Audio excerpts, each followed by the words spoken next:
Good evening, everyone. Today we're going to complete our topic about slow changing dimension and how we can implement it using the store procedure. Last time we showed the first three types and we implemented on type 2. Let me do a quick recap. Type 1, you do override for the old value. You're just simply not really interested in keeping the history.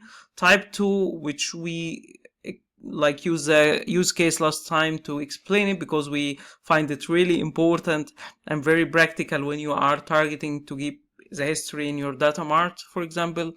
So we use to add extra column. It's called current flag, and if you this column will be binary, so it's 1 if it's current, 0 if it's historical, and then of course you easily can separate between and segregate between what is current and what is historical.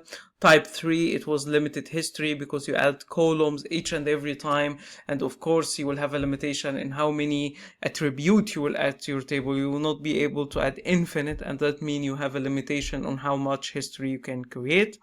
Today we're going to talk about very important one, which I say it could be comparable to type 2. It's based on the how you are designing really your data mart, because usually you will implement such kind of concept in dimensional data models. That means usually you are in your data mart, you are really aware at this point about the performance and the efficiency, because usually your end user will get in touch from a data analyst and other consumer for your table at this stage. So type 4, in contrary from type 2, that requires that you just add an extra column for the table, and you say, okay, this is start, this end, and then you have the current, and you say in between these dates it's active, so it's actual now or not.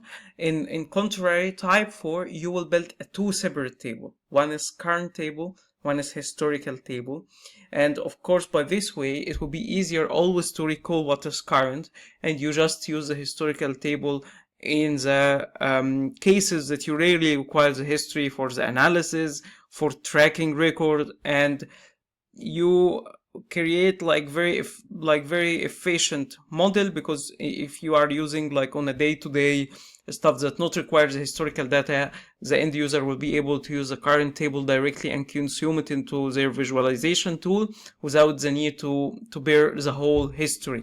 Okay, so I use this table like last time. We have the same lady, Alicia. She moved from marketing to IT this time, and Alicia started in marketing. She our only employer, and she started in first 24.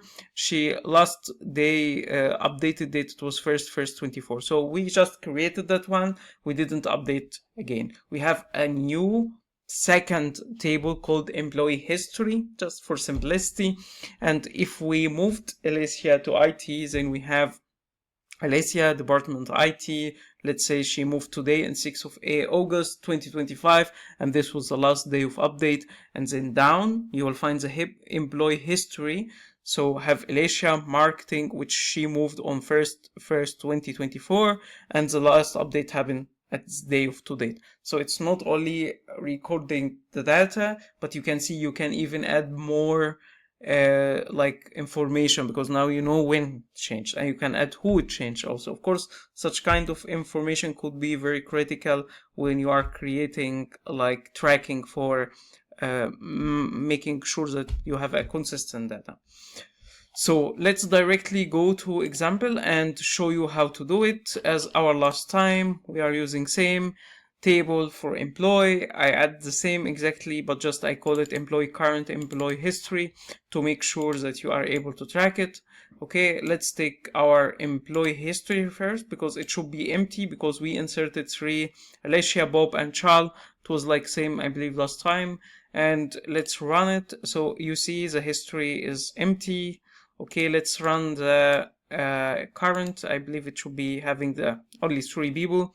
Okay, and now we are interested to move Alicia from marketing to IT.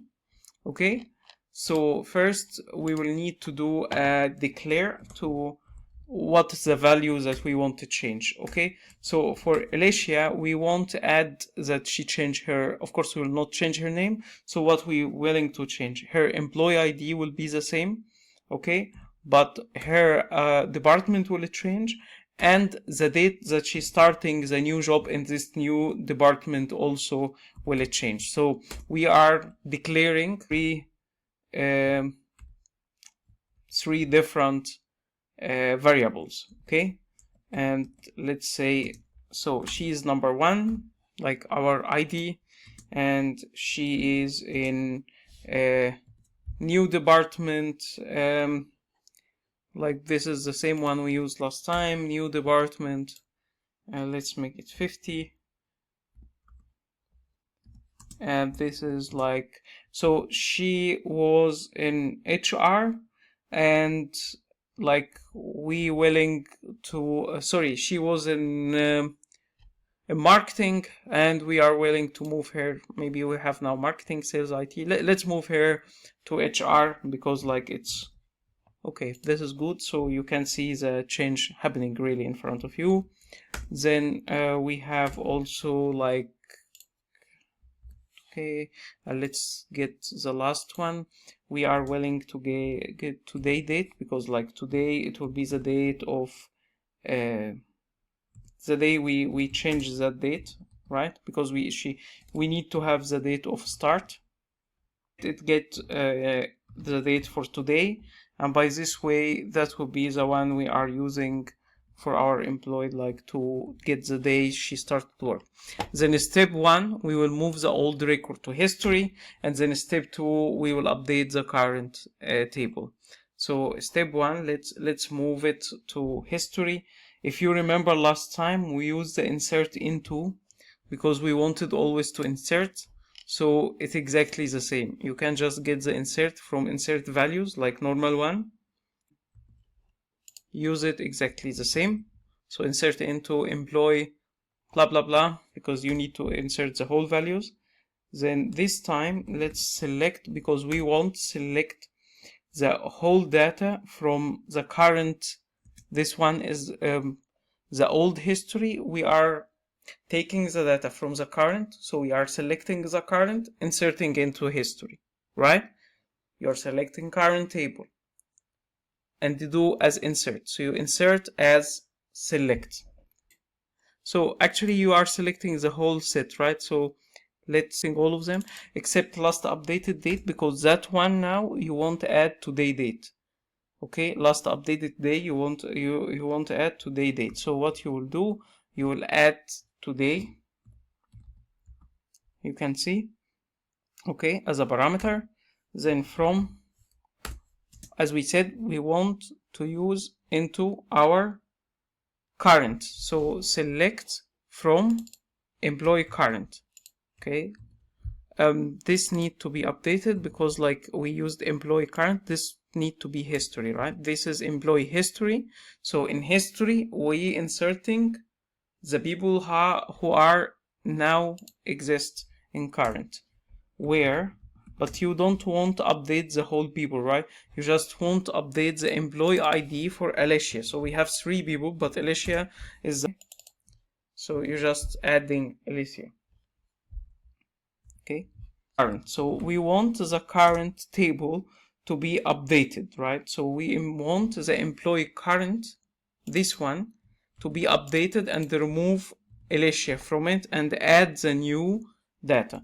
So for that reason we will use something called set. So we will set department, you have the same, right? So you said this department need to be here, it will be equal to add the rate, and you put new department, this is the parameter we add here, right? So you keep it variable. So of course if you have more than one person update, you will create lists or table and you read from it.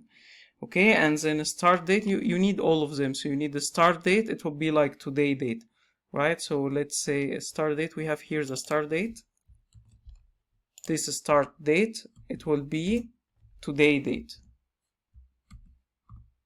Okay, and then we have a start date, then we have last date. Okay, last date also will be today, and then now we need to select also the person that we will move to the history, right? As same as we select the person we will update in our history, sorry, we need to select the person we will update here also in our like current. So we can use the same because we will use the same parameter to check if she is okay. The current now. So you see Alicia is like now HR already. Okay, and if we run the history, we can see that Alicia was marketing, start date was 1st 2024 until today. So as you can see, Alicia in the current already updated to be an HR because we already set the value to be an HR, and then we added today date to be the same date as of today by get data, like, and of course based on your requirement you can maybe get, instead of get date, it could be the system date that you are using, and you will add this as a parameter. And I hope today this was very types. I wish you a nice evening and see you soon.